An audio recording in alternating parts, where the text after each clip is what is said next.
దమ్ముంటే అనేటువంటి సవాళ్ళు కేటీఆర్ గారు ఇప్పటికీ అనేక మార్లు దమ్ము ధైర్యం గురించి మాట్లాడుతున్నటువంటి కేటీఆర్ గారు 2023లో కాంగ్రెస్ పార్టీ పీస్ అధ్యక్షుని హోదాలో రేవంత్ రెడ్డి గారు కొట్టిన దెబ్బకు మీరు మీ పార్టీ ఎక్కడుందో ఒకసారి ఆలోచించి ఏమని కోరుతున్నా.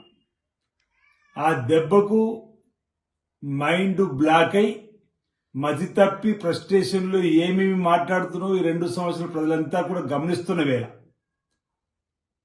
ప్రతిపక్షానికి కూడా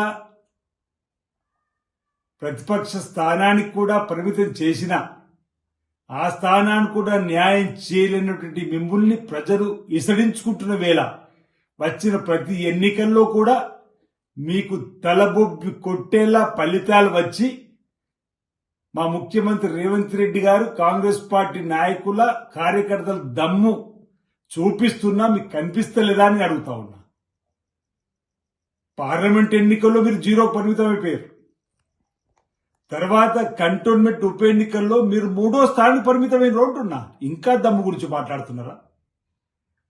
సరిగ్గా 2 మాసాల క్రితం మీరు జబ్బలు తెలుసుకొని జూబ్లీహిల్స్ లో గెలుస్తామని గొప్పలు చెప్పి ఈ ప్రభుత్వం పడిపోతుందని చెప్పి పగటికల కంటే ఏం జరిగింది ఆ ఎన్నికల్లో ఘోరంగా ఓటమి మీ పార్టీ మీరు కాదా అని అడుగుతున్నా.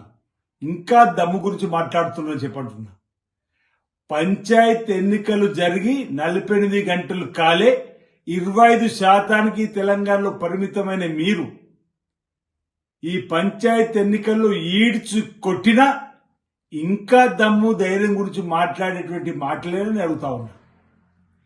పిల్లక్కాకి ఏం తెలుసు ఉండేలు దెబ్బ అన్నట్టుగా ఈరోజు మీరు ఏదేదో ఊహల పల్లెకిల్లోకి వెళ్ళి మాట్లాడుతున్నట్టు ఉంది తప్ప ఈ దమ్ము ధైర్యం మాట వాస్తవానికి మీ ఆత్మను పరిశీలించుకుంటూ కూడా రేవంత్ రెడ్డి గారు ముఖ్యమంత్రిగా పదవి స్వీకరించిన తర్వాత ప్రజా బాహుళ్యంలోకి పరిపాలన ద్వారా చొచ్చుకొని పోయి వచ్చిన ప్రతి ఎన్నికల్లో ఓట్ల శాతం పెంచుకుంటూ పోతుంటే బెంబేలెత్తిపోయి మళ్లీ రాబో ఎన్నికల్లో గెలుస్తామని చెప్పిన ఉత్తర కుమార ప్రగల్భాలు పలకడమే తప్ప మరోటి కాదనే మాట ఈ సందర్భంగా చెబుతూ